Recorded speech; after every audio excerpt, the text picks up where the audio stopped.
Purnasya Chunandana Savakaya Chaksun Militam Jena Tasmai Sri Gurve Namaha Sri Chaitanya Mano Kustam Sapitam Jena Bhutali Saya Upakaramaya Vadanti Swapatam Dekam Vandeham Shri Guru Sri Patakamaham Shri Guru Vaishnavamasta Sri Rupam Sakarajatam Sahagam Raghunatam Vitam Tam Sadevam Sadvaitam Savatutam Brijana Sahitam Sri Krishna Chaitam Devam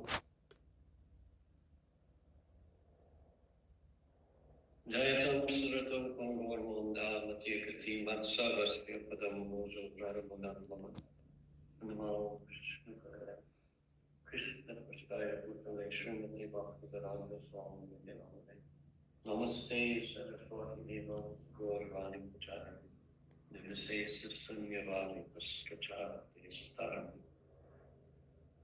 All the rishis, manus, demigods, and descendants of Manu, who are especially powerful, are plenary portions or portions of plenary portions of the Lord. This also includes the Prajapatis. We're rather insignificant to the same extent when we look down on the earth and see the ants walking across the ground.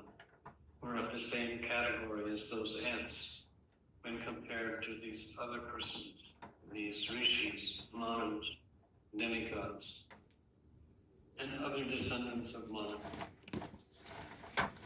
including the Prajapatis. All of them are children of Krishna. All of them are spirit souls. We are just not very much advanced in anything.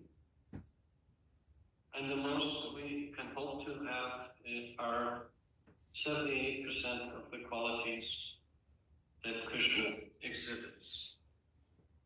And we think we know everything. Huh? And in reality, we're very much insignificant. We're not very great in size. Even the largest of us are very, very small in comparison to these personages. On the east coast of India, there is one temple to the sun god halfway down the coast. In Indian architecture, not really Indian architecture, but Vedic architecture, it is said that the house should be built according to the dimensions of the owner of the house. So when a man walks up to his front door and he's standing very erect, that is the height of the door, and the width of his body is the width of the door. But at this temple, this conic temple, it's many times higher than what we are. Huh? Something like 30 feet tall and wide enough for 4 people to pass through shoulder to shoulder. And this is the size of these great personages just mentioned here, Manu and so forth, the demigods. Very large individuals.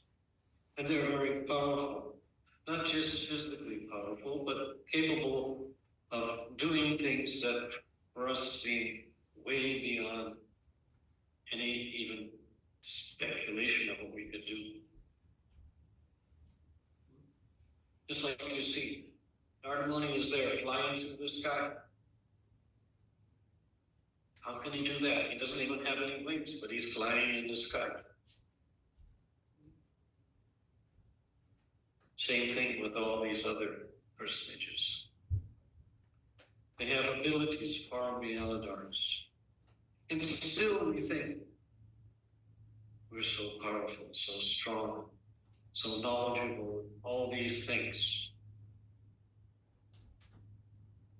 Yet, like I mentioned, we can, if we're very good in our behavior, attain to 78% of the qualities of Krishna. We can attain to that. But of all the living creatures, in all the cycle of yugas, only one of them becomes the Lord Brahma. This is the person who has the 78%. So our chance of reaching that platform is very, very minute. So it's very difficult for us to attain that exalted position.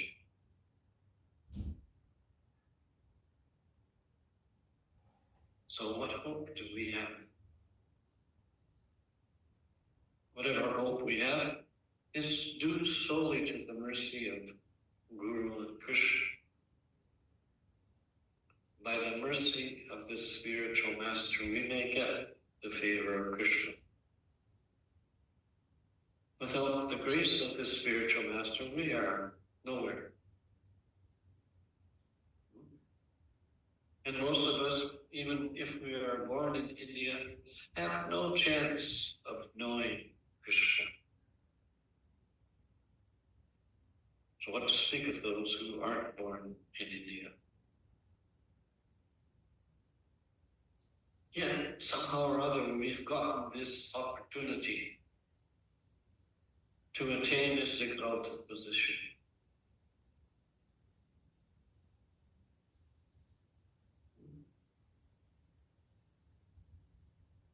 Krishna has sent his personal representative to tell us about Krishna. And we make some poor attempt at trying to be his followers.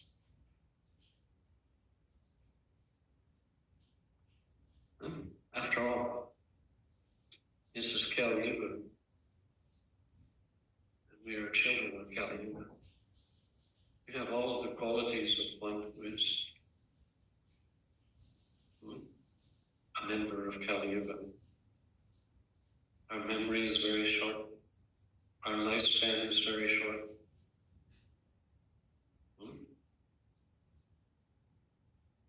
And we're always disturbed.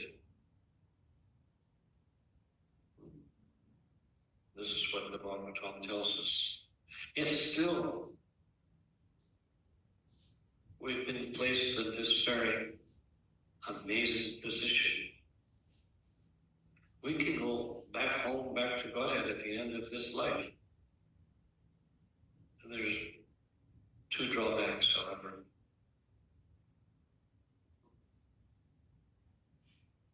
We don't have very much faith. And our sincerity is rather weak due to our past experiences, the karma we have collected. And still, Krishna gives this opportunity to us fallen souls.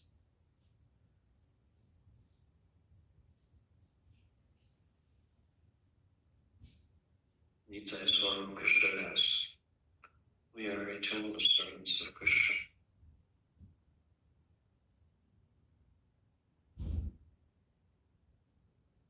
But still, we are so much spending most of our time dragging our feet on the way back home. And sometimes we appear to be turning around and walking the other way.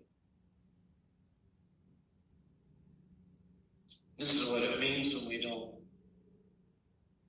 chant attentive grounds. This is what it means when we don't follow the four regulative principles.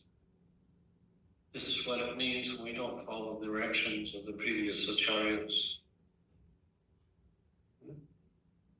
We were very foolish and befuddled creatures. Sometimes we don't even behave like human beings, causing misery to others. At least we should have that quality, but sometimes we don't even exhibit that quality. And we're always trying to get the best of the bargain.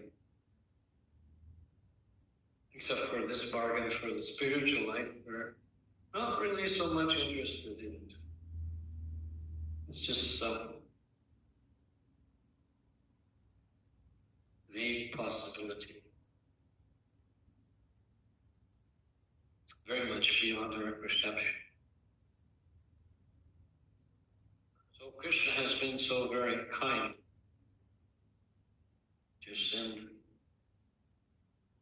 one of his generals to take us out of this material world. So now it's up to us to sort of help get us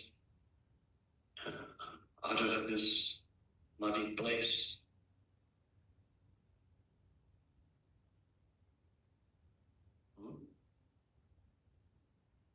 If we were capable, we could go back home in an instant, just like Maharaj Kadamba.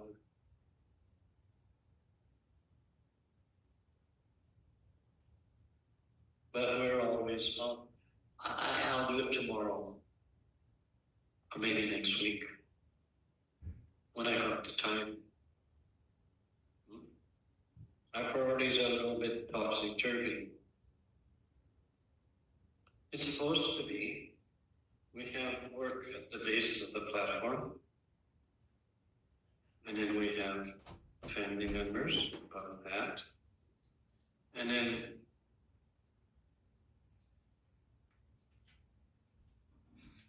other members of the community, and then at the top should be Krishna.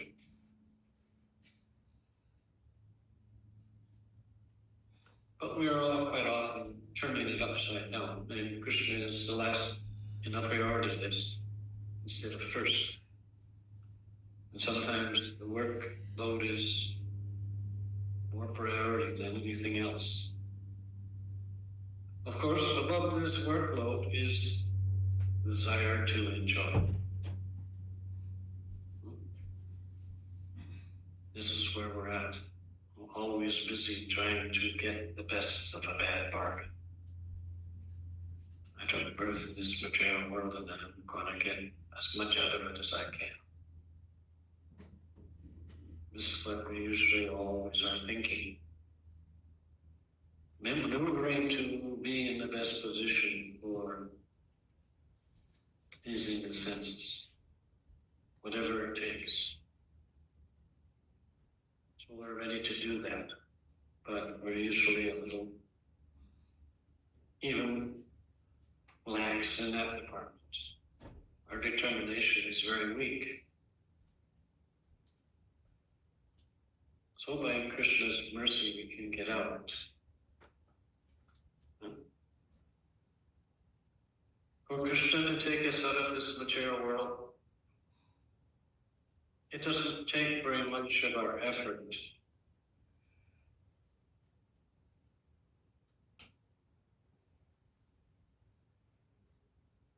He overlooks, maybe we're not doing things according to how it says we should do it.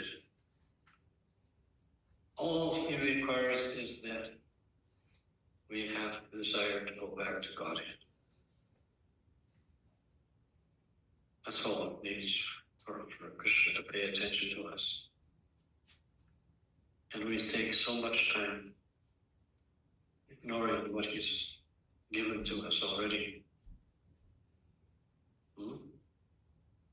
He's given us this holy name by the grace of the spiritual master. And we don't take advantage of it. We consider it an insignificant thing.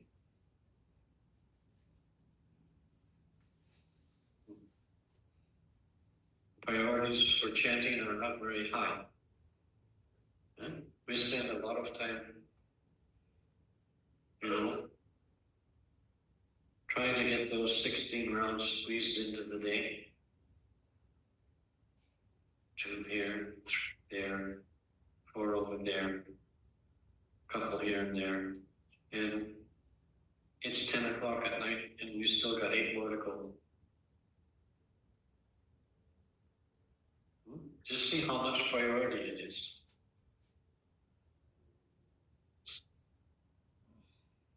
In the 1970s, the early 1970s, in the Vancouver Temple, it was required that every individual in the temple, irregardless of their age, would be in the temple room by 2:30 in the morning to chant the rounds. Why 2:30 in the morning? Because at 9 o'clock in the morning, we have to go out on the street and distribute these books Prabhupada was translating. And we stayed out there until 6 o'clock at night. This meant before 9 o'clock we had to have all the rounds done. And so at 2:30 we were in the temple room chanting rounds before Mangal Arati. Because after Mangal Arati we were doing services like making the vases, making gimmicks, cooking an offering, doing an offering, dressing bathing deities. That's what happened after Mangal Arati, before class time. So that when we left the temple at 9 o'clock, all the services were covered, and there was only 2 people back. The person cooking the Rajbhoga and the Pujari doing Artik. And at 1 o'clock, they also joined the others until 6.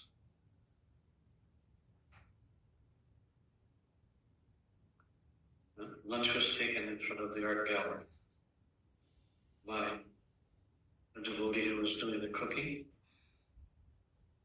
and the Pujari. They would bring lunch from the temple and serve it out on the lawn of the art gallery to all the Sankirtan devotees that were there on the lawn. This is what I experienced from 1972 until 1974, I think. Because in 1974, I went to the Bridesville Farm. And the devotees were still doing that same program until, I guess almost up until 1980. Every day going out on Sankirtan. Because we were doing this because this was Prabhupada's desire. He wanted us to do this. He wanted us to read the books he was translating. He wanted us to distribute these books. He said, if you nicely read these books, then you can nicely explain these books to the fallen souls. You mean there are people who are fallen than we are? Yes, because they haven't heard about Krishna yet. So they were fallen in that sense. And it was our duty to make sure everybody in the Vancouver area knew about Krishna.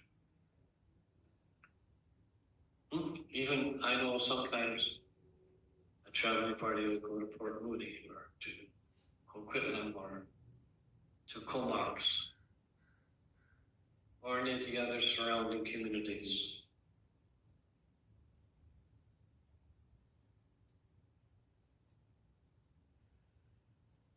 So, this is why. If anybody is lucky enough to chant the rounds before 9 o'clock, that means the whole rest of the day is free to be engaged in chanting the holy name. Not prescribed rounds. These are sort of like extra.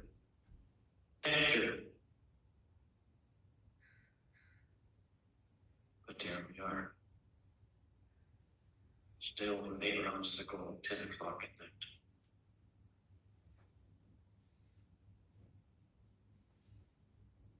And then we were saying, oh, I'm too tired to go to Mongol Arctic. It's very easy. Even if you're on Zoom, you can look at Mongol Arctic in the morning and just count how many people are there. Sometimes there might be as many as 10, but mostly it's a lot less than that. I know, I see in the morning how many people are here. You don't see me, but I see people that are here. And I'm not on Zoom. I'm just hiding in a temple, but you can't see me. Somebody has to take Tulsi in the morning after Mongol Arctic. So I'm here, preparing to do that. By Krishna's mercy, by that time, the rounds are done, because I still chant at that time in the morning, or try to.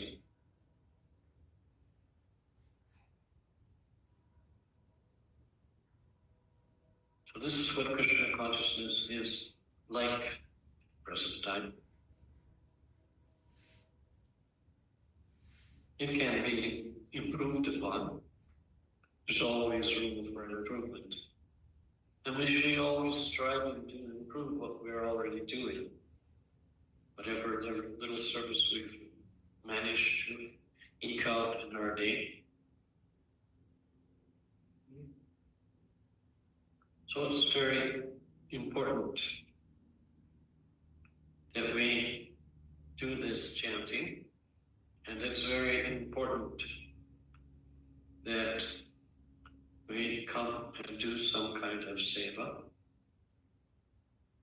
because these activities purify us and make us qualified to go back to Godhead, back into Krishna's association.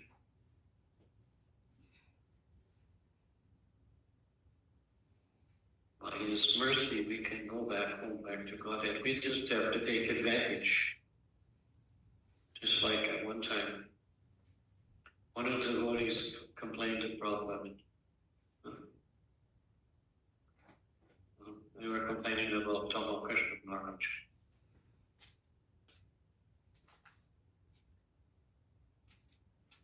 Why was he getting so much mercy, and I wasn't getting this mercy? And Prabhupada said, no, I've given all of you the same opportunity. Just is that he has taken advantage and you haven't. And because he has taken advantage of this mercy, he's getting the nectar.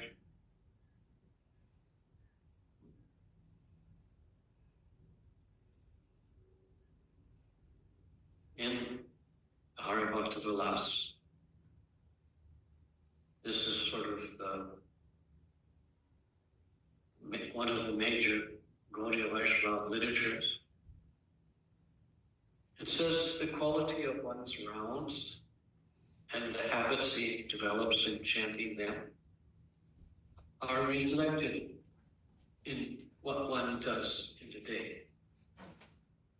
If during the day you see someone doing something that's maybe not quite authorized, this means that when he's also chanting, he's also not quite authorized, because he's maybe not so diligent in the chanting of the holy name.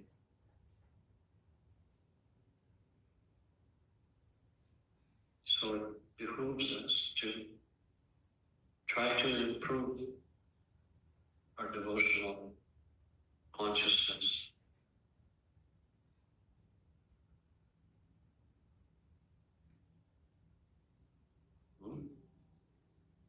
We should regularly read,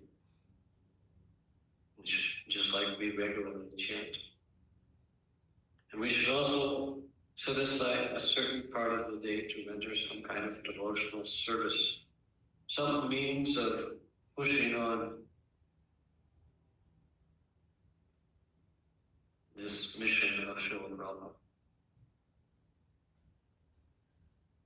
And every day we should try to increase those things and decrease those things which are subservient to the human body.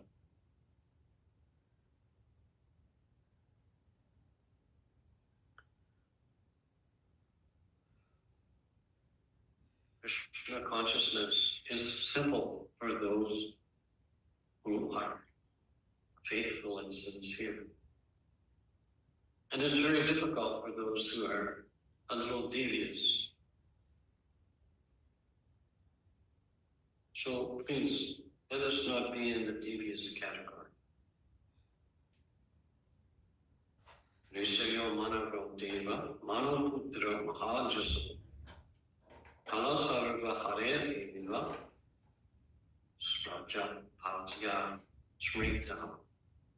All the rishis, manus, demigods, and descendants of Manu were especially powerful for plenary portions of plenary portions of the Lord. This also includes the Prajapatis. So is there any question, comment?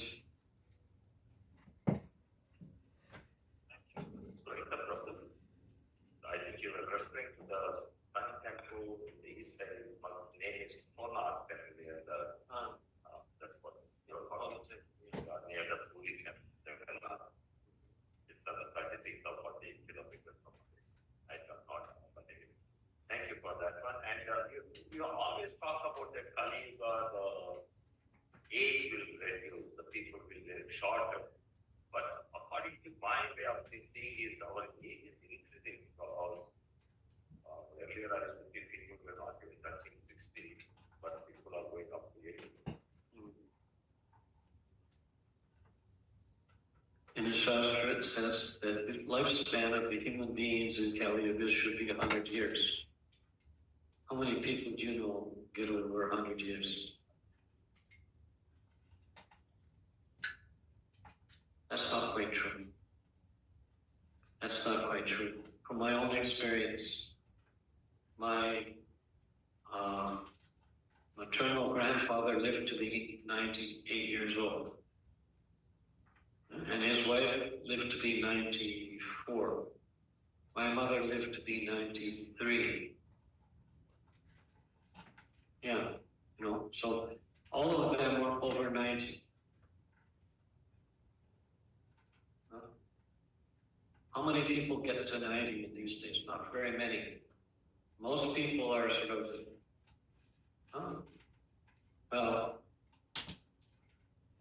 disregarding any kind of accident or major disease, like cancer and all these things, car accidents.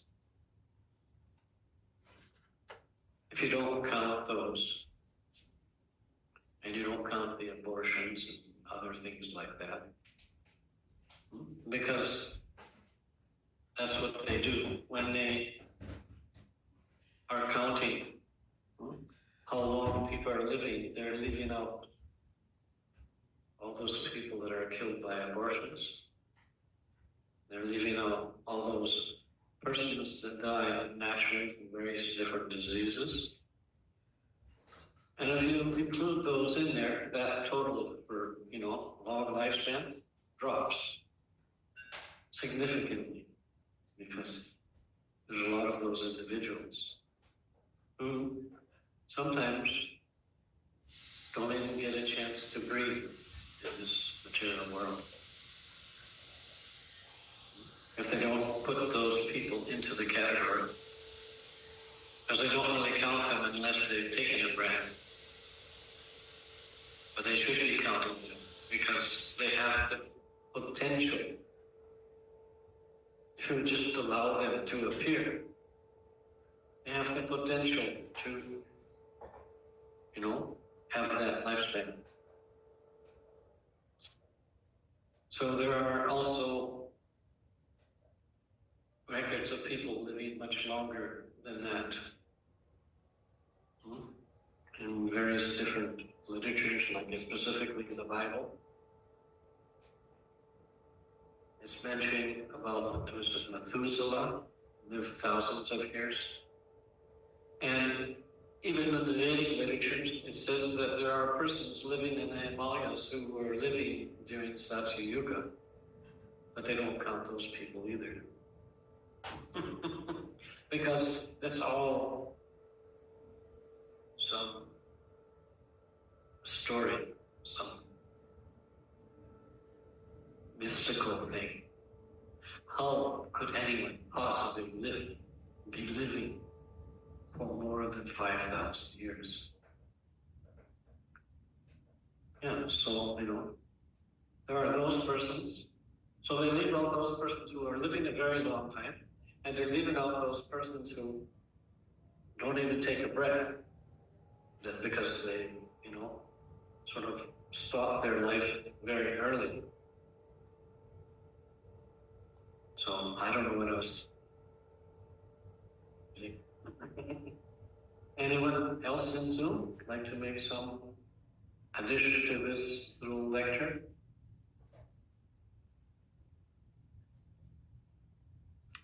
Hare Krishna, pranams. Thank you very much for your class. I have a question. You talked about procrastination, and I'm wondering if someone is procrastinating and, as you said, dragging their feet, is that always due to a lack of conviction? Because sometimes one could be really convinced that, what Lord Chaitanya Mahaprabhu said, Prema Pumarto Mahan, everything, all this laser focus should be directed to increasing our attachment and love for Krishna and Guru. So would you say that if one is procrastinating or not having this laser focus, it is due to a lack of conviction? Because somebody could be completely convinced and yet they're still dragging their feet. There's a problem there. If they were fully convicted to this process, not convicted, but solely convinced of this process, they would be 7% engaged in fulfilling the desire of the spiritual master. They wouldn't be procrastinating. Procrastinating means I don't have faith in the program. That's what procrastination means. It means not to have faith in what is written in the Shastra and what is spoken by the Acharyas. That is why we procrastinate, because we don't have full faith in the words of Shastra and Guru. If we have full faith in Shastra and Guru, we are not fearful. We are not lackadaisical. You see us and we're always busy. Yet, how many do we see always busy? Not very many. How much time are we engaged? All you have to do is make a little chart. I rise at this time and I'm doing this and this and this, and it takes this much time to do each of these activities. And how many of those activities have to do with fulfilling the desire of the spiritual master? And how many have to do with serving the body? Now, if we sleep more than 6 hours, that means we've already spent 6 hours sleeping to maintain the body. I'm just not saying that you should eliminate that sleeping. No, I'm saying that we have to be careful of what is spiritual activity and what is material activity. And how much of that time is spent according to the desire of the spiritual master. This is what sincerity means. This is what full faith is. Just like in the Chaitanya Charita, Govindadas, the personal servant of Lord Chaitanya. Lord Chaitanya was sitting in the doorway. And his back is to the outside and he's facing inside. And so Govinda comes with Prashadam for Prabhu. he steps over